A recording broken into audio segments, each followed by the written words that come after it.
안녕하세요. 희엄마입니다.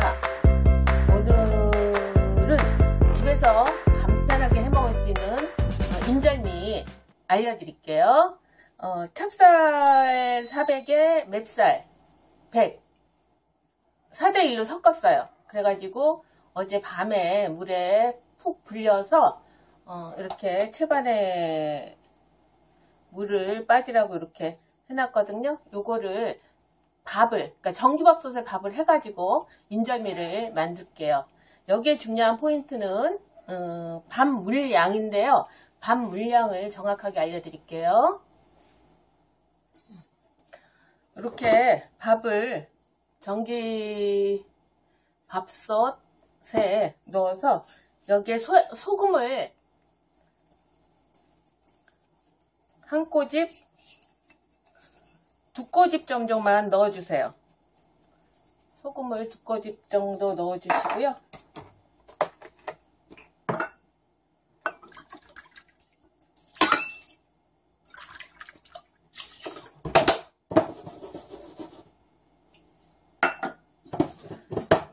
물량이 밥하고 거진 찰랑찰랑할 정도로만 물량을 놓으셔야 돼요. 물량이 많으면 밥이 질어져서, 이렇게 찰밥이 질어져서 잘 굳지를 않아요. 잘 굳지 않으니까 이렇게 찰랑찰랑할 정도의 물량만 넣어서 요거로 전기밥솥에 밥을 해보겠습니다. 찰밥이 고슬고슬하게 잘 지어졌어요. 이렇게 찰밥이, 이거를 여기에 이런 곳에 요거 밥을 넣어서 곱게 갈지 마시고요. 그냥 작은 알알이 씹혀도 되거든요.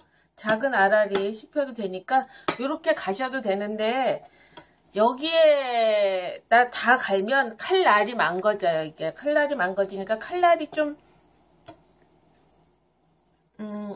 좋은 게 있으면 거기다 가르셔도 되는데, 다 가르셔도 되는데, 저는 여기다 이렇게 갈아도 된다는 거를 그냥 보여드리는 거고요.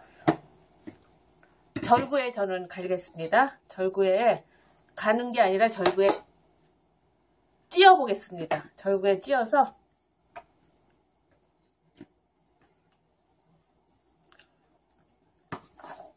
밥을 절구에 찧어 보겠는데, 절구에 찌는 거는 저희 아들의 손을 좀 빌려 보겠습니다.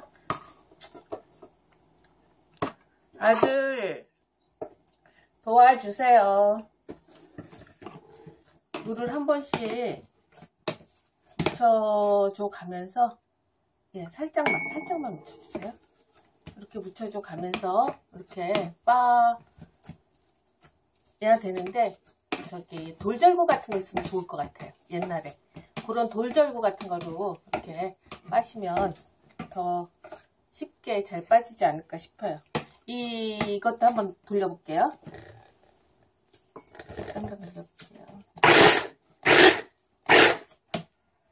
곱게는 안 하셔도 되니까 이 정도로 이렇게 갈아가지고,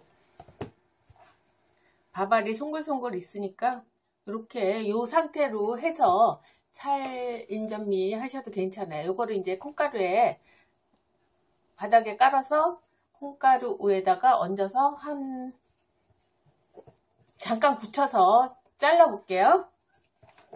시중에 파는 볶음 콩가루를 사다가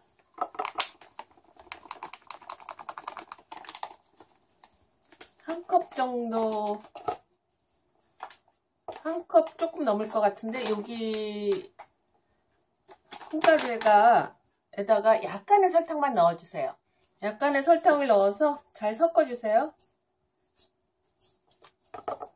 슈가 파우더 넣으셔도 괜찮아요. 슈가 파우더 넣으셔도 괜찮아요. 이렇게 자르기 전에 인절미가 되었습니다. 찹쌀알이 송글송글 좀 씹히긴 하지만 아주 좋아요. 이렇게 위 아래로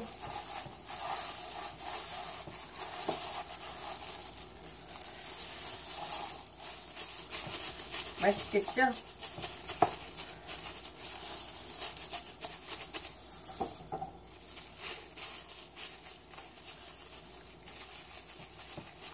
살짝만 굳혀서 썰어 볼게요. 적당히 굳혀져서 칼이 한번 넣어보니까 잘 들어가나요? 그러면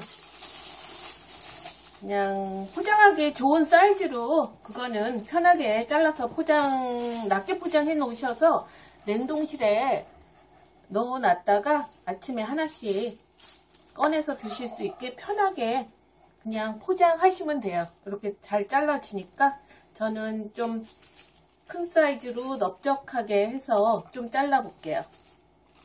이렇게 잘라서 낮게 포장을 좀 해보겠습니다. 자, 이렇게 해서 일주일분의 아침 식사나 간식거리가 완성이 이렇게 되었습니다. 요 팩포장한 거는 냉동실에 놓아놨다가 하나씩 꺼내서 아침 대용이나 간식 대용으로 사용하시면 먹어주시면 되는 거고요. 요거는 이렇게 꿀을 위에 좀 뿌려서 달짝지근하게 해서 드시면 아주 맛있는 가정용 수제용 인절미가 되었습니다. 그리고 위에 뿌리는 고명 같은 거는 검정깨 해도 되고요. 참깨 해도 되고 동부 해도 되고 그거는 그때그때 하실 때마다 그냥 취향대로 위에 고명 이렇게 가루는 사용하시면 돼요. 위에 고명으로 사용하시면 돼요. 이렇게 해서 또 오늘의 인절미가 간단하게 완성이 되었습니다. 간단하지는 않아요. 인절미 빠는 게 조금 시간이 걸리니까 그 수고만 조금 해주시면 이렇게 맛있는 수제 인절미가 되었습니다. 여러분 좋아요와 구독하기 부탁드리고요. 건강하시고요. 수고하셨습니다.